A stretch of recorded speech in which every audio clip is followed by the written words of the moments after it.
오늘은 35절, 36절을 중심으로 지난주에 다 설명하지 못한 말씀을 중심으로 살펴보도록 하겠습니다. 우리가 최근에 정치적인 어려움으로 인해서 명예훼손에 대한 이야기를 듣게 됩니다. 한 분의 이름을 거명하면서 누구누구스럽다 이런 말 때문에 다툼이 일어났고 그것이 기사화되어서 그 이후로 그렇게 말할 경우에는 명예훼손에 해당되는 그러한 책임을 묻도록 하겠다. 이런 여론이 등장했습니다. 누구스럽다, 누구 닮았다라는 것이죠. 이것은 보통 좋지 않은 사람을 대상으로 말할 때 사용하는데요. 좋은 말은 아니죠. 반면에 또 우리가 누군가를 닮았다 이렇게 하면 몹시 기분이 좋아지는 경우가 많습니다. 이 땅의 모든 남편들은 H라는 배우 닮았다 이러면은 많은 남자들이 기분이 좋아진다고 합니다. 이처럼 누군가를 닮고 좋은 사람을 닮는다라는 것은 복된 것이죠. 우리 신자들에게 있어서도 늘 우리는 주님 닮기를 원합니다. 찬송을 하고 기도를 합니다. 또 하나님 마음을 품기를 원합니다. 이런 소망이 있죠. 그러면은 하나님 닮다, 하나님과 같다, 하나님과 같은 마음을 가졌다. 이것은 구체적으로 뭘 말하는가? 이런 질문을 우리는 많이 할 것입니다. 예수님을 닮아가라고 하는데 도대체 어떻게 해야지 예수님을 닮는 것인가? 어떻게 하면 예수님처럼 살 수가 있을 것인가? 진실한 신자라고 하면 늘 고민하고 이러한 내 마음을 썼습니다. 그래서 오늘은 정말 하나님과 같은 모습은 무엇일까? 이런 질문을 가지고 오늘 말씀을 계속해서 보려고 합니다. 지난주에 우리는 남에게 대접을 받고 싶은 대로 남을 대우하라 이런 황금률에 대해서 살펴보았습니다. 남에게 대접을 받고 싶은 대로 남을 대우하는 그리고 세 가지 실례들을 32절 이하에서 살펴보았는데요. 세 가지 사례들은 어떻게 사랑하고 선대하며 빌려줄 것인가에 관련된 내용이었습니다. 핵심 내용은 하나님의 뜻을 따라 살지 않는 죄인들의 행동 방식보다는 최소한 그런 죄인들보다는 탁월한 면이 있어야 한다. 이것이 주님의 말씀의 요지였습니다. 구체적으로 얘기하면 너희 제자들은 원수를 사랑하고 그들을 선하게 대하며 그들에게 돌려받을 생각을 말고 꾸어주라 이런 말씀이었습니다. 주님은 이제 제자들에게 그들이 주님의 명령대로 행동할 경우 그럼 어떤 유익이 생길 것인가? 주님이 약속하시는 유익을 우리가 살펴보려고 합니다. 35절 하반절을 한번 보도록 하겠습니다. 그리하면 이 부분이죠. 너희 상이 클 것이요 또 지극히 높으신 이의 아들이 되리니 이렇게 말씀하고 있습니다. 그리하면은 뭔가요? 35절 앞부분이죠. 원수를 사랑하고 선대하며 그들을 선대하며 그리고 아무것도 바라지 않고 그들에게 꾸어주라. 그리하면 상이 클 것이고 지극히 높으신 이의 아들이 되리라. 두 가지 약속을 주님이 하고 계십니다. 황금률에 따른 삶을 살아갈 때에 원수를 사랑하고 선대하고 그가 정말로 절박하게 필요를 느낄 때에는 대가를 바라지 않고 꾸어주는 그런 삶을 살면 그런 제자에게 주님은 큰 상과 함께 지극히 높으신 하나님의 아들이 될 것을 약속해 주셔요. 두 가지 약속이죠. 첫 번째 약속은 뭡니까? 상이 클 것이다. 큰 상을 약속합니다. 그리고 두 번째는 하나님의 아들이 될 것이다. 큰 상과 하나님의 아들. 이 두 가지 관계에 대해서는 몇 가지 해석이 있습니다. 큰 상과 지극히 높으신 아들과 같은 관계로 똑같이 보는 입장이 있고 또 하나는 좋은 행동을 하게 되면은 큰 상을 얻게 되는데 그 상이 곧 하나님의 아들이 되는 것이다. 이렇게 이해하는 것이죠. 이렇게 보게 되면은 문제가 일어나게 되어지죠. 애쓰고 힘써서 선한 행동을 하게 되면은 하나님의 아들이 되게 된다라고 하면은 다른 성경의 말씀하고 교리와 어긋나기 때문에 그러합니다. 하나님의 아들이 되는 것은 천국 백성이 되는 것, 하나님의 자녀가 되는 것은 은혜로 말미암는 믿음으로 말미암아 의롭게 되어지고 하나님의 자녀가 되는 것이죠. 천국에 들어가는 것이죠. 그런데 우리가 선한 행동을 하고 원수를 사랑하고 대가 없이 빌려주는 이 선한 행동을 하게 되면은 상을 받고 하나님의 아들이 된다. 이렇게 해석을 하게 되면은 그와 같은 말씀과는 다르게 되어지죠. 하나님의 은혜로 말미암아 자녀가 되는 이 도리와 복음과 어긋나게 되기 때문에 그렇습니다. 그러면은 이 말씀은 그렇게 볼 수가 없는 것이죠. 그럼 무슨 의미일지 한 구절씩 한번 살펴보도록 하겠습니다. 먼저 첫 번째 약속, 큰 상에 대해서 살펴보도록 하죠. 성경은 신자의 상에 대해서 말하고 있습니다. 하나님은 심판의 날에 상을 주신다고 말씀을 하십니다. 그러면은 많은 사람들이 의아하게 생각합니다. 그러면은 천국에 우리가 가게 되면은 주님 앞에 이제 재림의 날 심판을 받고서 천국에 들어가게 되었는데, 천국에 들어가서 어떤 사람은 큰 상을 받고 어떤 사람은 소위 말하는 부끄러움을 당하는 그러한 일들이 일어나는 그런 천국이 우리가 기다리는 천국일까? 천국은 눈물도 억울함도 원한도 없다고 하는데, 천국에 가서 또 이렇게 어떤 상에 의해서 차별을 받게 되면은 그게 무슨 천국인가? 이런 질문을 하면서, 그래서 천국에 대한 또 미래의 상급에 대해서, 신자들이 받게 될 상급에 대해서 의견이 나뉘어지죠. 어떤 사람은 아니야, 천국에는 차별이 없어. 그러니까 모든 사람이 똑같은 상급을 받는다고 하면, 상급이 있다고 하면 똑같은 상을 받을 거야. 아니, 성경은 분명히 말하는데 상이 있다고, 상을 주시겠다고 하나님과 주님이 말씀을 하시는데, 그렇다라고 하면 천국에 상이 있다고 하면 큰 상이 있고 작은 상이 있는 것은 자연스러운 것이 아닌가, 상급에 차별이 있다, 이렇게 주장하는 입장이 아주 팽팽하게 대립하고 있습니다. 여러분은 어떻게 생각하시는가요? 천국에 우리가 가게 되면은 주님은 각 사람에 따라서 다른 상을 주실까요? 아니면은 똑같은 상을 주실까요? 아니면은 이런 상이 다 구별되는 상은 없을까요? 차별된 상을 받는다, 차별 없이 똑같은 상을 주신다. 이 두 가지 다 맞는 면이 있고 틀린 면이 있어요. 제한된 설명이라는 것이죠. 물론 천국에는 차별이 있을 수가 없습니다. 어떤 계급으로 나뉘어지지 않습니다. 공로에 따라서 어떤 사람은 왕, 어떤 사람은 종, 이렇게 구분되어져서 천국의 삶을 사는 것은 물론 아닙니다. 천국에서 계급에 따라 소외감을 느끼고 기쁨을 빼앗기는 일이 일어난다. 그건 그렇다라고 하면 주님이 말씀하시는 하나님의 나라는 아니죠. 그러나 분명하게 성경은 신자들에게 여러 가지 멸관을 약속합니다. 계시록 3장 11절 12절에 보면은 인내하며 말씀을 지키는 신자들에게, 믿음의 경주에서 온갖 시험을 이기는 신자들에게는 승리의 면류관을 약속해 주십니다. 또 주님의 재림을 갈망하면서 이 땅의 현실과 타협하지 않고 의롭게 살아가는 사람들에게는 의의 면류관을 주시겠다고 디모데후서 4장 8절에 약속하십니다. 또 야고보서 1장 12절에서도 시련과 시험을 견뎌낸 신자들에게, 그리고 시험을 이기며 죽도록 충성하는 신자들에게는 생명의 면류관을 약속하십니다. 또 고린도전서 9장 25절에 보면은 자기 몸을 쳐서 주님의 뜻에 복종하면서 믿음의 경주를 하는 사람들에게는 썩지 아니할 면류관을 약속하십니다. 사도 바울은 또한 빌립보서 4장에 보면은 특별한 면류관을 소개하는데요. 사도 바울은 빌립보 교회 성도들을 향해서 나의 기쁨이요 면류관이다, 이렇게 말하고 있어요. 빌립보 교회의 성도들 한 분 한 분이 사도 바울의 기쁨이 되고 면류관이라는 거예요. 이게 무슨 말입니까? 사도가 교회와 교회에 소속한 신자들의 영적인 유익을 위해서 헌신하고 수고하고 가르치는 그러한 모든 것, 기도하고 섬기는 그러한 것들이 곧 자신의 상급이라는 거예요.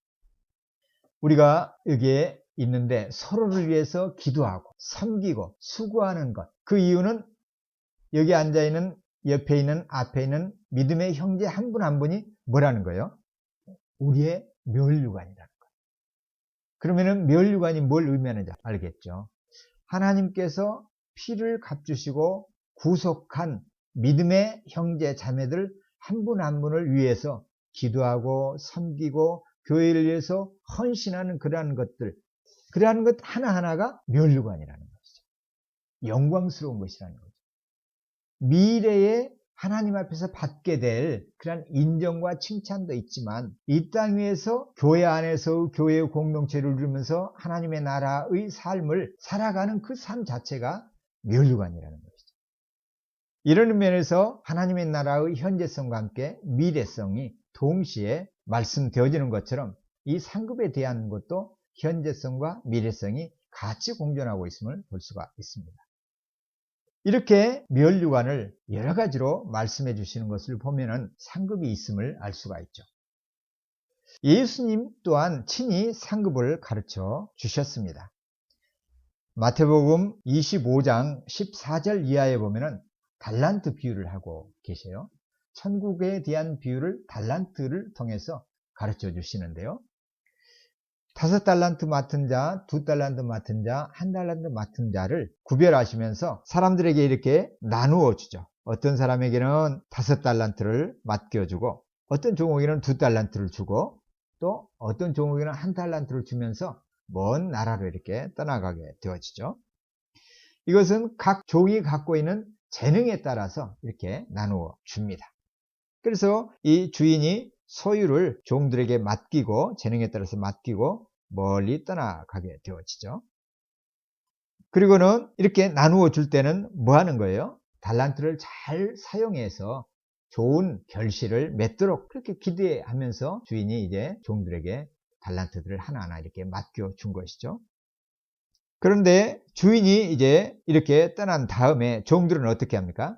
5달란트 받은 자, 2달란트 받은 자는 열심히 애쓰고 수고해서 이윤을 남기죠. 5달란트와 2달란트를 남기게 됩니다. 그런데 1달란트 받은 사람은 어떻게 합니까? 가서는 땅을 파고 그 1달란트 주인의 돈을 묻어둡니다. 아무도 발견하지 못하게 잃지 않기 위해서죠. 주인이 돌아가서 결산을 합니다. 5달란트, 2달란트 받은 자는 곱을 남겼다고 주인에게 보고를 하죠. 주인이 잘하였다. 그리고 착하고 충성된 종아, 네가 적은 일에 충성하였으니까 많은 것으로 내게 맡기겠다. 이렇게 말씀하면서 얘기하면서 주인의 즐거움에 너희도 참여하도록 하여라. 이렇게 얘기를 합니다. 그런데 1달란트 맡은 자는 어떻게 합니까? 주인에게 찾아와서 주인님, 당신은 아주 완고한 사람, 아주 굳은 사람이어서 제가 만일에 잘못해서 이 원금마저도 잃어버리면 혼날까 봐서 아예 잃지 않기 위해서 땅에 묻어 두었다가 원금 그대로 제가 갖고 나왔습니다. 이렇게 얘기를 합니다. 그러자 주인은 악하고 게으른 종아, 심지 않은 데서 거두고 해치지 않은 데서 모으는 줄 네가 알았느냐? 그러려면은 차라리 그렇게 내가 그런 사람을 알았다라고 하면은 차라리 돈을 가지고 영리를 추구하는 그러한 기관에 그러한 사람들에게 맡겨서 원금과 함께 작은 이자라도 남겼으면은 더 낫지. 이렇게 하면서 책망을 하면서 1달란트를 빼앗아서 10달란트 가진 자에게 주라고 합니다. 그러시면서 있는 자는 받아 풍족하게 되고 없는 자는 있는 것 같이 빼앗기게 될 것이다.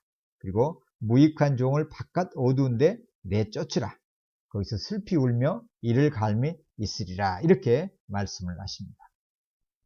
천국을 가리켜 말씀하시면서 하나님께서 이 땅의 사람들에게 이렇게 자신의 재능에 맞게 하나님께서 나누어 주시는데 그걸 어떻게 사용하느냐에 따라서 칭찬을 받기도 하고 어떤 자는 오히려 빼앗겨서 바깥으로 내어 쫓기는 그러한 일을 당할 사람도 있다고 말씀을 해 주십니다.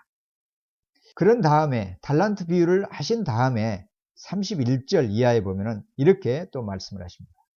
인자가 자기 영광으로 모든 천사와 함께 올 때에 자기 영광의 보좌에 앉으리니 모든 민족을 그 앞에 모으고 각각 구분하기를 목자가 양과 염소를 구분하는 것 같이 하여서 양은 오른편에 염소는 왼편에 둘 것이다. 그때의 임금이 오른편에 있는 자들에게는 이르시되 내 아버지께 복받을 자들이여 나와서 창세로부터 너희를 위하여 예비된 나라를 상속받으라. 그러면서 상속을 받게 될 이유를 35절 이하에서 가르쳐 주십니다. 내가 줄일 때 너희가 먹을 것을 주었고 목마를 때 마시게 하였고 나그네 되었을 때 영접하였고 헐벗을 때 옷을 입혔고 병들었을 때 돌보았고 옥에 갇혔을 때 와서 보았다. 주님의 이 말씀을 비유를 듣던 의인들이 대답을 하기를 주여 우리가 어느 때 주께서 줄이신 것을 보고 음식을 대접하였으며 목마르신 것을 보고 마시게 하였습니까? 어느 때 나그네 되신 것을 보고 영접하였고 헐벗으신 것을 보고 옷 입혔습니까? 어느 때 병드신 것이나 옥에 갇히신 것을 보고 가서 배웠습니까? 이렇게 말할 것이다. 그때 임금이 대답하기를 내가 진실로 너희에게 이르노니 너희가 여기 내 형제 중에 지극히 작은 사람 하나에게 한 것이고 내게 한 것이니라. 이렇게 말씀하신다고 비유로 주님이 가르쳐 주십니다. 인자가 영광 가운데서 오실 때는 이런 일들이 있다는 것이죠. 어떤 사람은 오른편에, 어떤 사람은 왼편에 앉아서 칭찬과 명예를 얻게 될 사람들이 있고 또 반대로는 어떤 사람은 그렇지 못할 사람이 있게 될 것을 41절 이하 왼편에 있는 자들에게 저주받을 자들아 이렇게 하시면서 책망을 하시는 장면이 있습니다. 어떤 사람들을 가리켜 저주받을 자들이라고 말하는가 하면은 내가 줄일 때 먹을 것을 주지 않고 목마를 때 마시게 하지 않고 나그네 되었을 때 영접하지 않고 헐벗을 때 옷 입히지 아니하였고 병들었을 때 옥에 갇혔을 때 돌보지 아니하였다. 그러자 그들도 어느 때 주께서 줄이신 것이나 목마르신 것이나 나그네 되신 것이나 헐벗으신 것이나 병드신 것이나 옥에 갇히신 것을 보고 공양하지 않더이까 이렇게 말하죠. 그때 임금이 내가 진실로 너희에게 이르노니 이 지극히 작은 사람 하나에게 하지 않은 것이 곧 내게 하지 않은 것이다. 이렇게 하면서 그들은 영벌에 의인들은 영생에 들어가리라 이렇게 말씀을 하십니다. 분명하게 주님은 인자가 오실 때 두 종류의 일이 일어날 것을 말씀하고 있으십니다. 그리고 46절에 한 왼편에 있는 사람들은 영벌에 오른편에 있는 의인들은 상급이 영생에 들어가리라 이렇게 말씀하고 있어요. 영생이 곧 상급이라는 것이죠. 이렇게 성경은 사도 바울을 통한 주님의 말씀도 또 예수님께서 천국에 대한 비유를 통해서 주신 말씀에도 분명하게 상급 개념이 들어있음을 볼 수가 있습니다. 예수님 오실 때에 칭찬과 어떤 상 이건 무시할 수가 없다는 것이죠. 분명히 있다는 거예요. 지극히 작은 사람 한 사람에게 한 것이 곧 주님은 주님에게 하신 것이다. 이렇게 말씀하고 있어요. 그러니까 주님이 원수와 같은 사람에게도 사랑을 베풀고 선을 행하고 선대하고 그리고 그가 굶주리고 헐벗을 때 지극히 곤고할 때는 대가를 바라지 말고 주라고 말씀하시는 이유가 여기에 있는 거예요. 지극히 작은 자. 이것은 뭐예요? 무시해버릴 수 있는 약한 사람을 말하죠. 이름도 없고 무명하고 사회적으로 영향력도 없고 오히려 세상 사람들이 기억도 하지 않고 무시해버릴 수 있는 힘없는 자, 그 약한 자, 무시당할 수 있는 자, 이런 작은 자 하나에게 주님의 이름으로 대접하고 섬기는 것.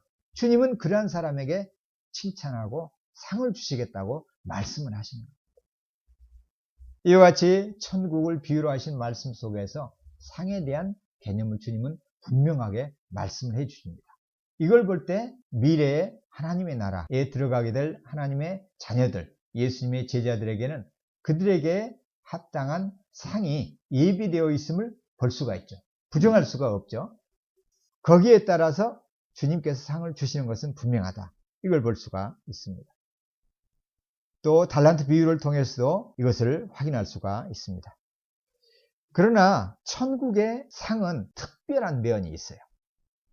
이 점을 또한 우리가 같이 보아야지 하나님께서 주실 상급에 대한 균형 잡힌 시각을 가질 수가 있습니다. 예수님은 또한 천국 비유를 하시면서 마태복음 20장 1절 이하에 보면은 포도원 품꾼에 대한 비유를 하십니다. 어느 날 포도원을 운영하는 주인이 포도밭에서 일할 일꾼들을 찾습니다. 일꾼들을 구하기 위해서 포도밭 주인이 거리로 나가죠. 3시에 나갔어요. 3시면은 몇 시입니까? 아침 9시죠. 이른 시간에 나가서 일꾼들을 불렀어요. 그리고는 약속을 했어요. 오늘 하루 온종일 일하면 한 데나리온을 주겠어. 넉넉한 품삯이죠. 그래서 일꾼들이 주인의 포도밭으로 들어가서 일을 하기 시작을 했습니다. 그리고 3시간이 지난 또 정오에 12시에 일이 많이 남았어요. 또 포도밭을 일굴 일꾼들을 구하러 나갔습니다. 그리고 정오에도 나가서 일꾼들을 포도밭으로 보냈습니다. 그리고는 한 데나리온을 주겠다 약속을 하고 포도밭으로 불러들였습니다. 그리고 오후 3시에 그래도 아직 일이 남아 있어서 3시에도 주인이 품꾼을 찾아서 포도밭으로 보냅니다. 그런데 11시, 오후 5시 이제는 하루 일과를 마치기 바로 전이에요. 그 시간에 또 나가서 품꾼들을 불러요.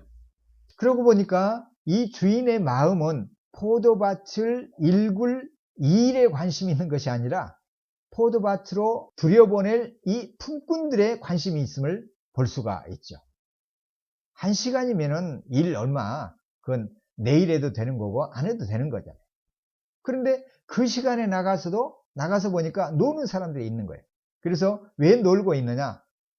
그렇게 해서 포도밭으로 들여보냅니다. 바로 주인의 관심사는 사람들 한 사람 한 사람에게 있음을 볼 수가 있죠. 그리고 드디어 하루 일을 마감하게 되었습니다.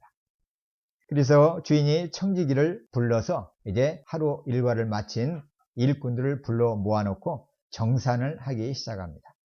그러고는 주인이 이상한 명을 내려요. 청지기에게 뭐라고 하는가 하면은 먼저 온 사람들이 아니라 맨 나중에 온 일꾼들부터 품삯을 주어라.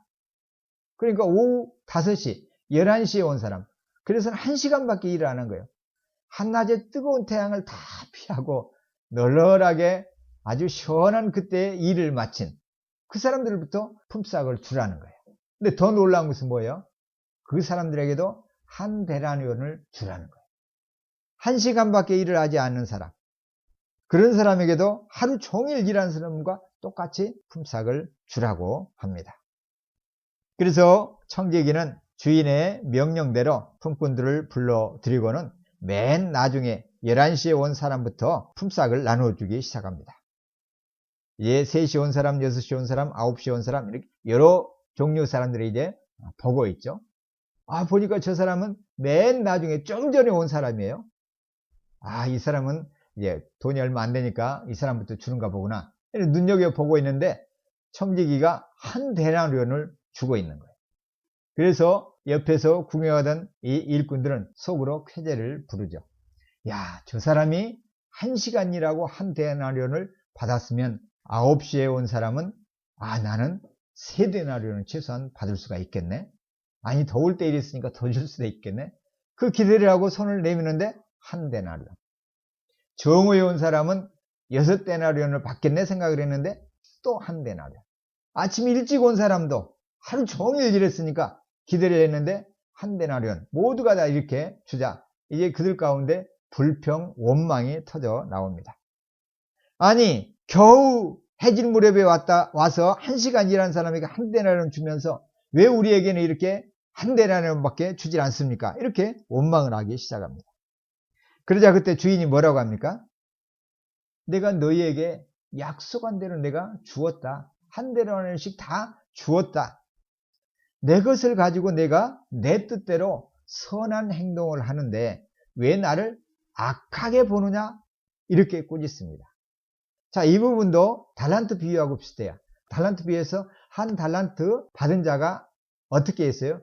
주인을 굳은 사람이라고 보고 원금을 잃으면 책망을 받을까 봐서 땅에 숨겨두었죠. 주인에 대한 이해가 부정적인 이해를 가졌어요. 이 품꾼 비유에서도 주인이 그렇게 말해요. 왜 내가 선하게 행동을 했는데 선한 행동을 하는 나를 악하다고 여기고 악하게 보느냐라고 하면서 꾸짖고 있어요. 품삯의 많고 적음이 아니라 주인을 어떻게 보고 있느냐를 이 주인이 문제 삼고 있는 것이죠. 이 땅에 많은 사람들이 살고 있고 이 세상이라는 이 땅에서 각자의 은사를, 재능을 가지고 많이 일들을 하고 있습니다. 그런데 그 일을 하면서 그 일을 맡기는 주인이 누군가를 아는 사람이 있고 모르는 사람이 있죠. 어떤 사람은 예수님과 하나님을 부정하고 악하고 불공평하고 이렇게 말하는 사람들이 많이 있고, 또 그 가운데는 하나님과 하나님의 아들이신 예수님을 구주요 선하신 분이요 영광 받으실 분으로 알고 삶의 주인으로 알고 섬기고 그분의 뜻을 따라서 선하게 살아가는 사람들도 또한 있습니다. 어떻게 보느냐? 주인에 대해서 보는 관점은 다양합니다. 그러나 중요한 것은 뭡니까? 주인을 선한 분으로 알고 나에게 맡겨주신 이 일들이 주님의 은혜임을 깨닫고 살아가는 삶, 그런 사람에게 주님께서는 은혜를 예비하시고 계시고 때가 되면은 거기에 맞는 칭찬과 영광을 주시겠다는 말씀입니다. 자, 품꾼 비유에서의 핵심은 뭐예요? 은혜예요, 은혜. 공로에 따라서 품삯을 주는 데 기준이 있는 것이 아니라 지금 주인은 나중에 왔던 일찍 왔던 하루에 한 데나리온이면 충분한 사기예요. 그렇지만은 나중에 온 사람들에게도 은혜를 베푸시는 거예요. 일할 기회를 주시는 것이죠. 생명을 이 땅에서 100년 사는 사람도 10년 사는 사람도 다 은혜의 기회예요. 그 은혜의 요정을 어떻게 사느냐가 중요하다는 거죠. 이것을 내가 내 힘을 써서 내가 가진 재능을 갖고 이 땅에서 열심히 일했기 때문에 거기에 대한 대가를 받는 것으로 이 땅의 삶을 생각하는 사람들이 있는가 하면은 아니다. 나는 원래 죽은 죄인이었다. 상이라고 하는 것은 이미 거리가 먼 사람이다. 하나님 앞에서 하나님의 뜻대로 살기보다는 모든 것이 하나님의 선물이고 하나님께서 다 준비해 놓으신 것인데 그것만해도 감사하지 못하고 하나님께 등 돌리고 살다가 죄로 말미암아서 영원한 사망 가운데 굴러 떨어진 나였는데 이런 죽음 가운데 있는 나를 불러주셔서 생명을 주시고 이 땅에서 살아갈 수 있는 기회를 주시고 은혜를 주셨다. 처음부터 끝까지가 은혜요, 은혜이다. 이렇게 살아가는 사람들에게 주님께서 주실 칭찬과 인정하심이 천국 상급의 핵심적인 가르침입니다. 우리는 처음부터 하나님 앞에서 상을 받을 자격이 없다는 것이죠. 하나님께서 우리에게 그럼에도 불구하고 뭔가를 대가를 거기에 대한 보답을 응답을 해 주시겠다고 하시는 것은 뭐예요? 은혜에 의한 하나님의 인정하심과 칭찬이라는 거예요. 잘 이해가 안 가신가요? 어린 5살짜리 아이가 있어요. 꼬맹이 아이죠. 어느 날 아빠가 얘야, 이 아이를 가르치고 잘 자라도록 하기 위해서 아빠 구두 네가 닦아주면 내가 너에게 큰 선물을 줄게. 그랬더니 아이가 갖고 와서 코 묻은 걸레 같은 것을 들고 와서 먼지 묻고 더러운 것이 묻는 걸레를 들고 와서 아빠 구두를 신나게 닦아요. 열심히 닦아요. 그 구두가 깨끗할까요? 아이가 닦는데 윤이 날 수도 없죠. 잘했다고 할 수도 없죠. 구두 전문가가 닦아주는 것에 비하면 오히려 책망받을 것이죠.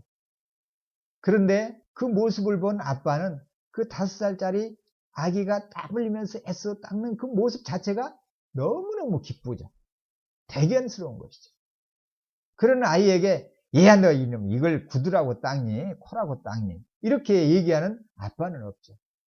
야, 너 정말 잘 닦았네. 야, 구두가 번쩍번쩍하네. 야, 너무 기쁘다. 네가 내 아들이라는 게 너무너무 내가 행복하다. 부모라고 하면 이렇게 반응을 하는 것이죠. 천국의 상급은 이거라는 거예요. 우리는 애시당초 상을 받을 만한 자격이 있는 사람이 아니에요. 죄인이에요. 죽은 자예요. 우리가 선한 행동을 조금이라도 할 수 있는 것은 뭐예요? 하나님께서 우리의 마음에 하나님의 마음을 부어주셨기 때문에 성령님이 우리 안에서 역사하시기 때문에 가능한 일이다.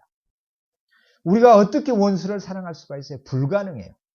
성령님이 우리 안에 계셔서 마음에 감동을 주고 그래도 내가 예수님의 제자인데 이렇게 살아서는 안 되지.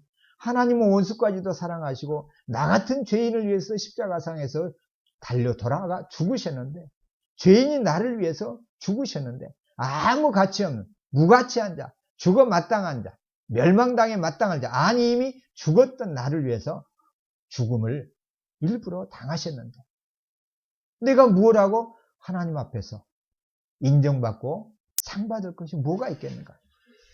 이 땅에서 우리가 누리는 모든 것, 햇빛과 비와 공기와 모든 것도 다 하나님이 예비해 주시고 준비해 주신 것인데, 우리가 사용하는 모든 것은 그저 누리고 선물로 받은 것들입니다. 내가 조금 삽질했다고 해서 이 우주가 가꾸어집니까? 아니, 이 세상에서, 이 우주에서 가장 큰 일을 했다라고 할지라도 은하계 가운데서 지극히 작은, 태양계 가운데서 지극히 작은 이 작은 우주 가운데서 일부분을 가꾸었을 뿐인데, 하나님 나라의 기준에서 볼 때, 하나님의 기준에서 볼 때는 아무것도 아닌 것이죠. 그런데도 불구하고 하나님께서 인정해 주시겠다, 칭찬해 주신다는, 천국의 상급은 바로 이거예요. 야, 네가 이 어려운 세상 속에서 박해를 당하면서 참 비방도 당하고 비난도 당하고 예수님 때문에 참 조롱도 당했는데, 그러면서 인내하면서 꿋꿋이 내 가르침을 따라서 사느라고 고생했지.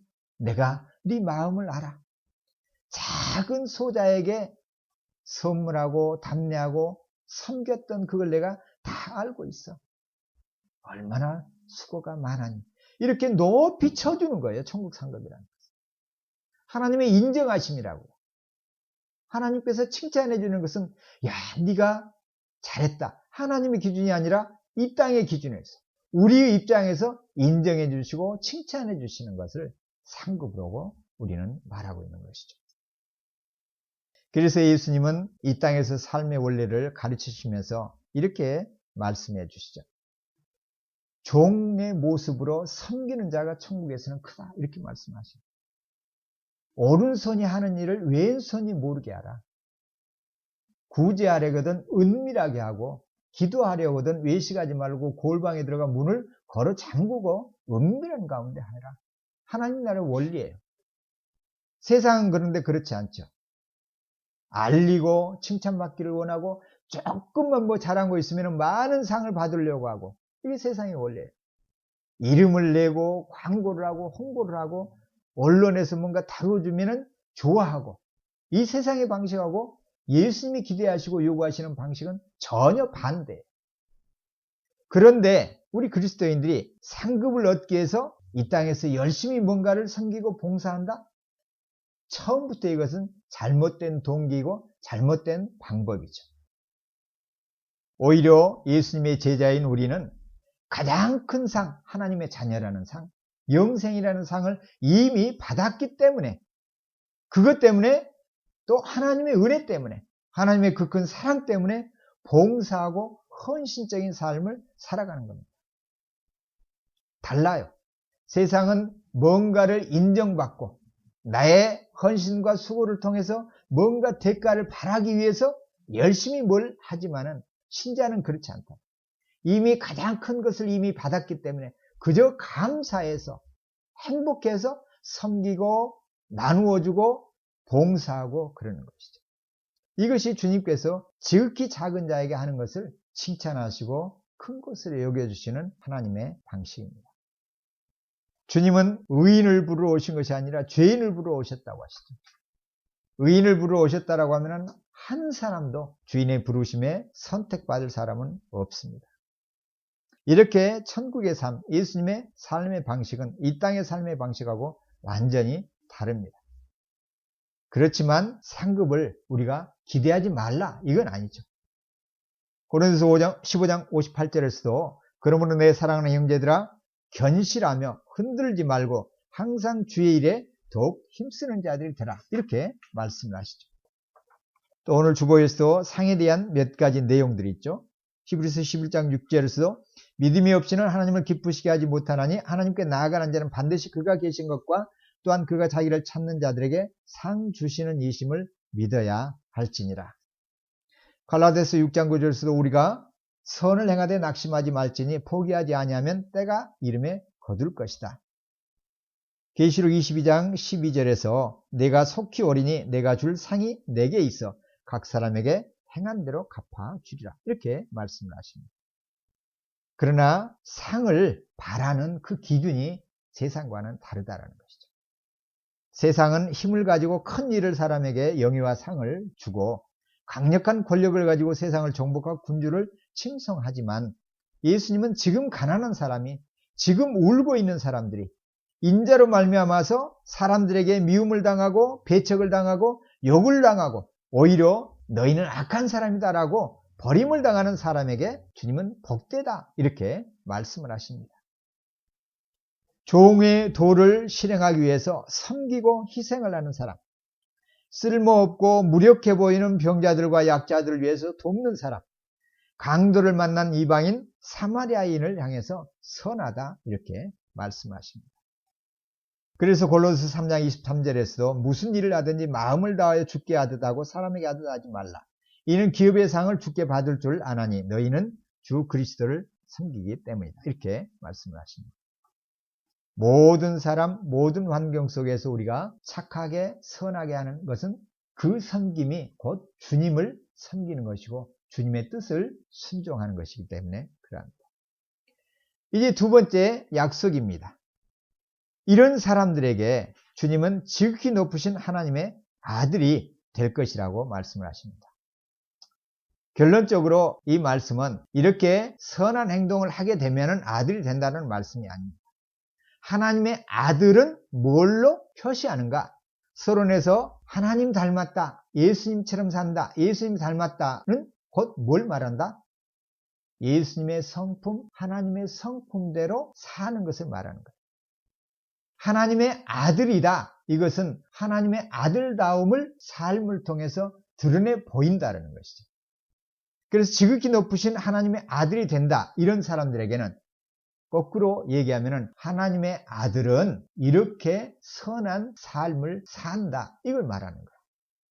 공로주의를 말하고 있지 않고 하나님의 아들이란 이런 삶을 살게 된다. 그래서 하나님의 아들은 이런 표지를 보인다를 말해주는 겁니다. 제자들이 원수를 사랑하고 선대하고 조건 없이 빌려주면 하나님의 아들이 된다. 이것이 아니고 하나님의 아들은 조건 없이 빌려주고 선대하고 원수까지도 사랑하는 것이 하나님의 아들다움이다. 이 의미입니다. 선행을 많이 하면 하나님이 구원해 주시고 아들로 삼아 주실 것이라는 말씀이 아니고 하나님의 아들들은 예수님과 같이 착한 행실을 통해서 하나님의 자녀가 되었음을 증명한다 이 말씀입니다. 이것은 앞에서 우리가 보았던 누가복음 6장 20절에서 26절 이하에서 우리가 보았던 말씀이에요. 심령이 가난한 사람, 이 땅에서 가난한 삶을 사는 사람이 하나님 나라를 소유하게 된다는 것이 아니고 하나님 나라의 백성은 이 땅 위에서 가난한 삶을 산다는 거죠. 소유가 많든 적든 섬기고 나누어주고 창빈한 모습을 가지고 살아가는 그러한 모습을 말해주고 있습니다. 바로 이 문맥 속에서 35절도 해석을 해야 되는 겁니다. 35절의 상은 그래서 제자들이 하나님의 성품을 나타내는 것을 말하고 그리고 이 상은 하나님의 성품을 나타낸 사람에게 하나님께서 칭찬하시고 인정해 주시겠다라는 말씀입니다. 공로가 아니라 인정하심이라는 거죠. 바로 이것이 아들 된다. 이 말씀이 의미하는 바입니다. 누군가의 아들이다. 이 말은 곧 그 아버지답다. 이 말이잖아요. 아버지처럼 훌륭한 면이 있다. 하나님의 아들됨을 말하는 것은 이 사람은 이런 행동을 하는 것을 볼 때 하나님의 아들로서 보이는구나. 이것을 말해주고 있습니다. 신자들이 이렇게 하나님의 자녀다움을 원수사랑과 선대와 조건 없이 꾸어짐을 통해서 보이는 그 근거는 뭔가요? 그것이 35절 바로 끝부분에 있는 내용입니다. 한번 다 같이 한번 읽어볼까요? 35절. 자, 아들이 되리니 그 다음에 그는 은혜를 모르는 자와 악한 자에게도 인자하시느니라. 자, 그분은 누구예요? 지극히 높으신 분이죠. 하나님은 배은망덕하는 사람, 그리고 악한 사람에게도 뭐 한다고요? 인자를 베푸시는 거예요. 아무리 악한 사람에게도 하나님께서 그 사람은 햇빛을 내리 비춰주지 않으신가요? 그 사람에게는 햇빛 가리개를 가리고 그 부분을 빛이 비추지 않도록 그렇게 하나님이 하시지 않으시잖아요. 또 어떤 민족은 아주 악하기 때문에 그 민족에게는 비를 내리시지 않으신가요? 그렇지 않으시죠. 비를 내려주신다는 거예요. 하나님은 이렇게 악인에게도 은혜를 모르는 사람에게도 인자하신 분입니다. 인자하시다. 자비로우시다 이 말이죠. 그렇기 때문에 하나님께서 그러하시기 때문에도 우리가 그러해야 된다 이 말씀이죠. 하나님의 자녀됨에 대한 이러한 말씀을 신약성경 에베소서 4장 31절 이하에 보면은 또 자녀됨, 하나님의 닮음 이것에 대해서 좀 더 구체적으로 말씀하고 있는데 한번 소개하면은요. 너희는 모든 악독과 노함과 분냄과 떠드는 것과 비방하는 것을 모든 악의와 함께 버리고 서로 친절하게 하며 불쌍히 여기며 서로 용서하기를 하나님이 그리스도 안에서 너희를 용서하심과 같이 하라. 그러면서 에베소 5장 1절에 그러므로 사랑을 받는 자녀같이 너희는 하나님을 본받는 자가 되어라. 이렇게 말씀하십니다. 그리고 2절에서도 그리스도께서 너희를 사랑하신 것처럼 너희도 사랑 가운데서 행하라. 그리스도는 우리를 위하여 자신을 버리사 향기로운 제물과 희생 제물로 하나님께 드리셨느니라. 하나님의 자녀는 어떻게 사는 것이 하나님의 자녀다움의 표예요? 세상과 같이 악독, 노함, 분냄, 소란한 것, 비방, 악의 이런 것들을 버리는 거예요. 그리고 오히려 불쌍히 여기고 서로 용서하고 하나님이 그리스도 안에서 우리를 용서하신 것처럼 서로를 용서하는 겁니다. 사랑을 받은 자녀답게 하나님을 본받아 사랑하는 사람이 되는 겁니다. 그리스도께서 우리를 사랑하신 것처럼 사랑 가운데서 우리가 행동을 하는 것입니다. 이것이 바로 하나님의 자녀다움, 하나님의 아들됨의 모습입니다. 주님은 이 말씀을 통해서 이러한 사람이 되라고 우리에게 가르쳐 주고 계십니다. 36절이 바로 그거예요. 아버지의 자비로우심 같이 너희도 자비로운 사람이 되라. 자비로운 사람, 인자한 사람, 은혜로운 사람 다 같은 말이죠. 여기서는 오이크티르모스라는 단어를 썼습니다.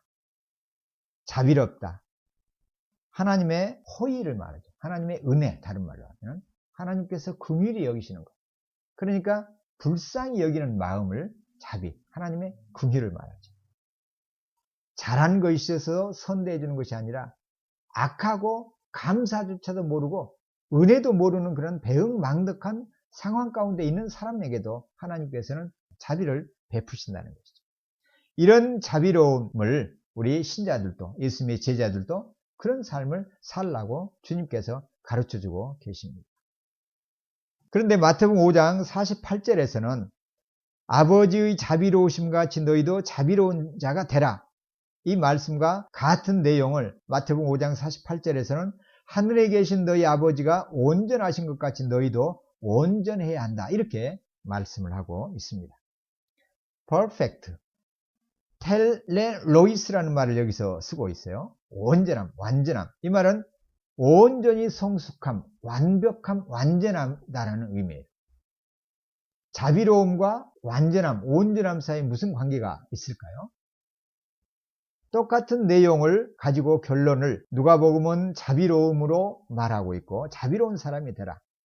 마태복음에서는 온전한 사람이 되어라. 이렇게 말하고 있습니다.